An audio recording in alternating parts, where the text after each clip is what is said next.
Can you believe our daughter is coming home and we don't have a room for her? This is troubling. Can you move out this time? I was shocked to hear these words suddenly from my mother-in-law. In the house where I had been living with my husband's family, my mother-in-law labeled me as a bad wife who doesn't do household chores and criticized me daily. Then, they wanted to kick me out to make room for my husband's sister who was coming home for childbirth. We can't keep an incompetent person who contributes nothing to the family any longer. Hurry up and leave so we can free up the room. My name is Tracy. I'm a 33-year-old office worker. After graduating from college, I joined a well-known, large company in my hometown, actively working and living the life of a working adult. As a salesperson, I find fulfillment in dealing with various clients and advancing negotiations. I built my career overcoming numerous challenges and became accustomed to my job. That's when I met Nick, who would later become my husband. Nick, 2 years my senior, was the section chief at a client company. We became close through work, gradually sharing personal stories as well as business discussions. I was gradually drawn to Nick's sincere and kind nature. Apparently, he was attracted to my serious approach to work. It was embarrassing but also very pleasing to hear this later. Our relationship naturally evolved into a romance, and we got married when I turned 30. We rented an apartment in an area with good access to both of our workplaces and started our married life.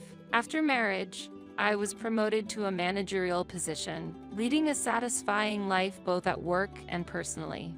However, there was one concern: my mother-in-law's occasional visits. She, having devoted herself to homemaking from a young age, believes that a daughter-in-law should perfectly handle household chores. Tracy, you've left some dishes unwashed again. And look at all these piled up laundry. You're so sloppy. What kind of upbringing did you have? My mother-in-law would say these harsh words whenever she found the opportunity during her weekend visits. I planned to clean up that day, but the atmosphere didn't allow for any rebuttal, and all I could say was, "I'm sorry." In reality, I've always focused on my career and was not good at housework. Therefore, my inability to handle household chores made her look down on me as incompetent. When I was single, I rarely cooked and usually did all the cleaning and laundry on my weekends. After marriage, to reduce the burden of household chores, I invested in home appliances like cleaning robots. Nick understands my personality and doesn't force me to do household chores. On the contrary, I'm truly grateful to him for cooking dinner and doing laundry when he returns home earlier than me. Mom, Tracy is working hard every day and doesn't have much time. Please don't complain. Nick would defend me whenever his mother said something, but she would just get upset without listening. Oh, that reminds me, Nick. Our finances are a bit tight this month. Can you send a little more money home? Suddenly, my previously upset mother-in-law would start making brazen demands with a smile. I sighed inwardly, thinking, not again, and resigned myself to the situation. There are many family members living in the house where my parents-in-law reside. Currently, Nick's parents, brother, and grandparents are living there. Until a while ago, Nick's sister, Lauren, lived with them and contributed to the household expenses by working, but recently she got married and left the house. As a result, only my father-in-law and brother-in-law were working after that, leading to a decrease in household income, and they came to struggle financially. In reality, their income was lower than that of our household. Nick started to provide financial support to his parents' home, but his mother frequently visited us, demanding more money. I think it was okay to refuse considering our own household budget, but Nick couldn't ignore his family's suffering. After some hesitation, Nick agreed to her demands. Okay, I'll send a bit more. That's my Nick. Unlike someone else, you understand. My mother-in-law was satisfied with his answer and gave me a glance. I felt dissatisfied but didn't argue back. I wanted to move away from my husband's family, but our home was convenient for commuting, and it was hard to suggest moving considering his situation. However, our lives changed afterward. There was an issue with the care of Nick's grandparents, who lived in the family home. Originally, my mother-in-law and Lauren were in charge of the care, but ever since Lauren left, Nick's mother's burden increased. It seemed that my father-in-law and brother-in-law left the care to the women and hardly helped. After discussing with Nick, we decided to live together with his family. As we didn't have children, I agreed to this decision but set one condition for Nick. I wanted to continue focusing on my job instead of using my salary for household expenses. I strongly wanted to keep my job and had no intention of quitting. When I expressed my intention, Nick agreed. Of course, you don't have to quit your job. I don't want to involve you in my family's problems. But I'm sorry it turned out this way, Nick said apologetically. Indeed, living together might increase my mother-in-law's sarcasm. This was my only concern, but we decided to start living with his family, with me continuing my job to support the household and Nick mainly handling caregiving and housework. However, when we started living together, his family wasn't pleased with our arrangement. It's absurd for Nick to do caregiving and housework. That's the wife's role, said my mother-in-law. It was a response I had partially anticipated, but I wondered why such roles had to be fixed. My parents-in-law and brother-in-law insisted that housework and caregiving were the wife's job and didn't change their opinion. So, they ordered me to reduce my working hours or quit. However, if I were to comply, our income would decrease and we would continue to struggle financially. To support a family of 7, I need to work full-time. I will continue working as a regular employee, I explained and stood my ground. However, my in-laws remained unsatisfied and deepened their displeasure of me. How can someone have such an opinion? I can't believe how disobedient this daughter-in-law is, my mother-in-law exclaimed angrily, and her attitude toward me became even harsher. Afterward, my brother-in-law also criticized me, using work as an excuse not to help Mom. What an incompetent wife. Then, both of them began leading the bullying against me. My father-in-law barely intervened and didn't protect me. Nick's grandparents, who returned to their bedroom immediately after dinner, had limited contact with me and showed little interest in me. After starting to live with my in-laws, my work became busier, and I often returned home late. When I came home after overtime, the family complained that I should come home earlier, looking down on me as if my job was insignificant. I felt deeply frustrated when they belittled my work. I took pride in my job and was committed to my responsibilities as a manager. However, my in-laws kept telling me to prioritize housework over my job, and eventually, I found more peace at work than at my in-laws' house. Once, unable to bear the bullying, I complained to Nick. Why am I treated like this despite earning the daily expenses and even paying for new furniture and appliances for your family's house? Nick listened to me seriously. He understood the problems his family would face if I were to quit my job. I'll talk to everyone. I'm really sorry for involving you in my family's issues, Nick said, and I was filled with gratitude. He must be tired from doing housework and caregiving after work. Later, Nick tried to discuss it with his whole family, but their opinions didn't change at all. My brother-in-law even angrily accused me. You didn't discipline your wife properly, and that's why she has become so selfish. It's your responsibility to train her. My in-laws agreed with him, and their criticism toward us began. I had had enough. The attitude of Nick's own family, who once received financial support from him, was unbearable. Sorry, Nick. I can't live here anymore. We discussed our future seriously in our room. Nick, too, was angry at his family's response and immediately decided we should end this living arrangement and move out soon. If we were to continue like that, our stress would only increase. Therefore, Nick and I decided to leave the house, began searching for a new residence, and started preparing for our next life, keeping it a secret from his family.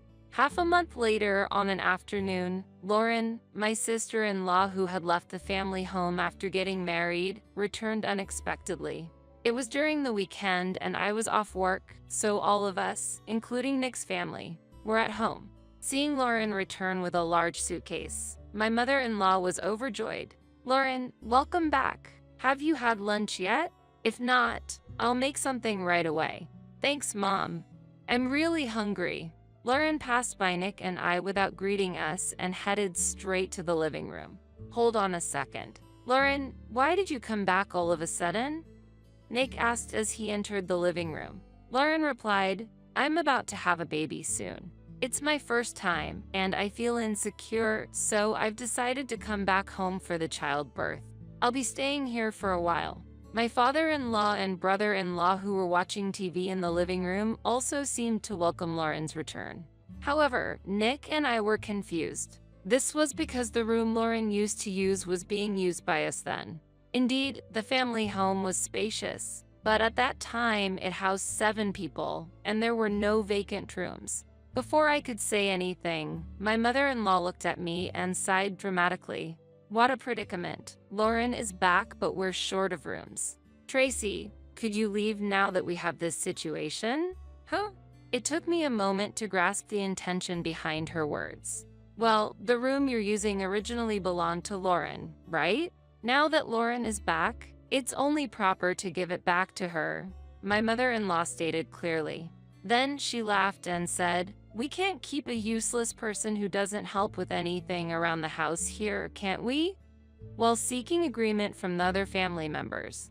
My father-in-law nodded, and my brother-in-law looked at me and laughed. Wait a minute, isn't that unreasonable?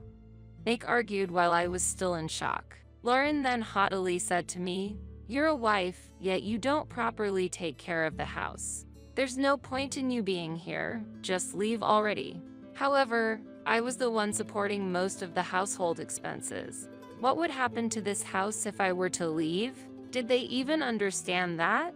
Hesitating to voice this out, Nick placed his hand on my shoulder and shook his head in resignation. It's okay. Let's leave this house together. Nick's words were filled with determination, and he seemed more reliable and strong than ever. We had already planned to end our cohabitation in the near future, so we made the decision sooner. Understood. Then, we will leave right away. At my response, the entire family burst into laughter. Anger welled up in me toward them, who neither held back Nick, who had been supporting them with housework and caregiving, nor did anything else to help him but laugh. The thought of unpleasant people leaving clears my heart. When you leave, make sure to take away all your belongings, my mother-in-law declared, so I quietly nodded. We immediately arranged for a moving company and left the family home with Nick that day. The next day, while temporarily staying at a hotel, we received a call from my mother-in-law. It was surprising that my mother-in-law called my cell phone instead of Nick's, but since I had an idea why, I decided to answer. As soon as I picked up, my mother-in-law's angry voice came through. What's the meaning of this? Today, the movers came and took almost all the furniture and appliances from the house. You arranged it, didn't you? As I was accused, I simply shrugged in resignation and thought, just as I expected. Nick, who was nearby, seemed to hear her voice as well and gave a wry smile. The movers I had arranged the day before took away all the household goods, including furniture and appliances. Among them were large items like the dining table and TV, and with most things gone, the family was in complete chaos. I just followed your instructions to take away all my belongings. Everything that was taken was purchased by me. That's why I disposed of them, I replied, and my mother-in-law was at a loss for words. The furniture and appliances that were newly purchased when we started living with them were all actually paid by me. As I asserted they were my personal belongings, my mother-in-law squeezed out a frustrated response. I did say take them away, but this is too much. How are we supposed to live in a house with nothing? She exclaimed angrily, to which I calmly replied, now that we no longer live together, it's no longer my concern. It must be nice to have a spacious house now that the unpleasant people are gone. I firmly said this, ignored my still complaining mother-in-law, and hung up the phone. I thought she would call back soon, but surprisingly, there was no further call from her. Afterward, Nick and I began a new life in our new home. The furniture and appliances retrieved from the family home were still in good condition, so we moved them into our new place. We spent some peaceful days, but about a month later, we suddenly started receiving frequent calls from the family. Wondering why they were contacting us then, I considered blocking the calls, but I hesitated because there was something I wanted to tell them.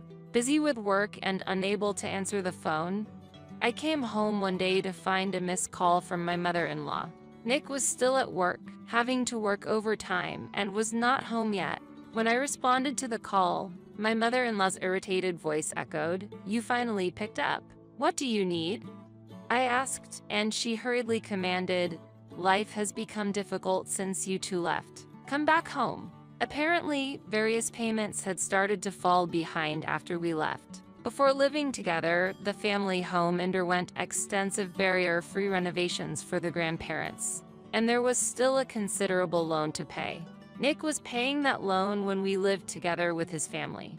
Additionally, the money I earned was used for purchasing furniture, appliances, and monthly household expenses. But after our departure, they struggled to repay the loan and manage the household finances. The monthly living expenses I paid amounted to about $4,300. The family, who had depended on our income and spent recklessly, had no savings.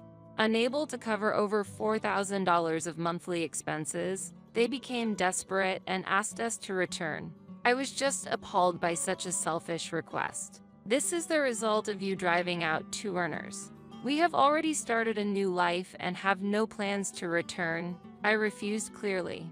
However, my mother-in-law was unyielding, saying, "How dare you? This won't do. Put Nick on the phone. Nick is still at work and hasn't returned yet. Actually, we moved to a high-rise condo. We are now living comfortably and peacefully, so we cannot fulfill your unreasonable request," I explained, to which my mother-in-law seemed surprised. Nick and I were secretly searching for a new residence when we were living with his family, and after finding the high-rise condo that met our ideal conditions, we were able to move immediately after being ousted from the family home. "Does this mean you're leaving us behind?" My mother-in-law accused us with a tearful voice. "You have no right to criticize us when you did nothing but depend on our earnings and spent money recklessly.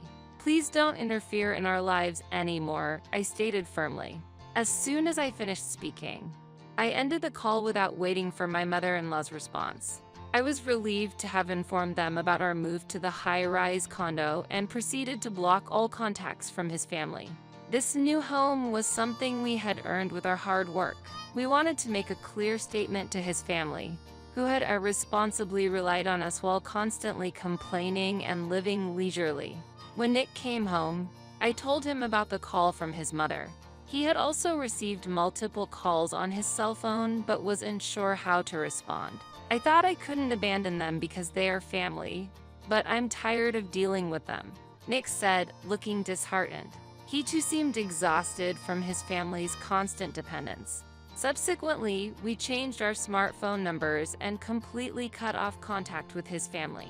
Since we only told my mother-in-law that we were living in a high-rise condo, they wouldn't know our exact address. Afterward, Nick and I enjoyed peaceful days together, busy with our managerial roles but feeling fulfilled in our daily lives. 3 years passed, and Nick and I decided to check on his family's well-being after a long time. Since leaving the family home, Nick had not visited even during Thanksgiving or Christmas, so we had no idea how they were living. Upon arriving at the family home, we found no sign of Nick's family. The house was up for sale, and complete strangers were living there. Strange, where could everyone have gone? Nick wondered aloud. Encountering a friend of my mother-in-law who lived nearby, we decided to inquire about their recent circumstances. The events that unfolded at the family home over the 3 years then came to light. Lauren had returned for childbirth, claiming it was temporary, but in reality, she was already divorced and continued to live in the family home even after giving birth. Despite our departure, the addition of family members put further strain on the household finances. My mother-in-law began working part-time, and Lauren soon put her child in daycare to start working, but their nights were filled with household chores and caregiving for the grandparents. The exhaustion from adding child care to their already busy lives was understandably unimaginable. Moreover, Nick's grandparents stopped going out in order to save money, but they both eventually developed dementia. My mother-in-law had no choice but to quit her job to focus on caregiving. But even with Lauren's help, there was a limit to what amateurs could do. Unable to withstand the situation, they quickly appealed to my father-in-law to move the grandparents to a facility. But my father-in-law and brother-in-law refused to listen to them. They were relying on the grandparents' pension and were reluctant to spend on facility costs. As a result, the family's opinions were divided. I can't stand this life anymore. I've reached my limit.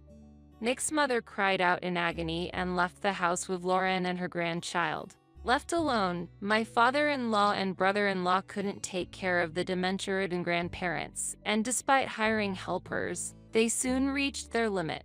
Eventually, they decided to place the grandparents in a facility, but by then, the family had fallen apart and no one returned home. Struggling to pay off the renovation loan, my father-in-law and brother-in-law ended up selling the house and moved elsewhere after paying off the loan. Hearing these stories, Nick showed a sad expression filled with mixed emotions. We asked the neighbors for the name of the facility where his grandparents were staying and decided to visit them soon. A few days later, a neighbor contacted Nick, relaying a message from my mother-in-law. Apparently, she had learned about our visit to the family home.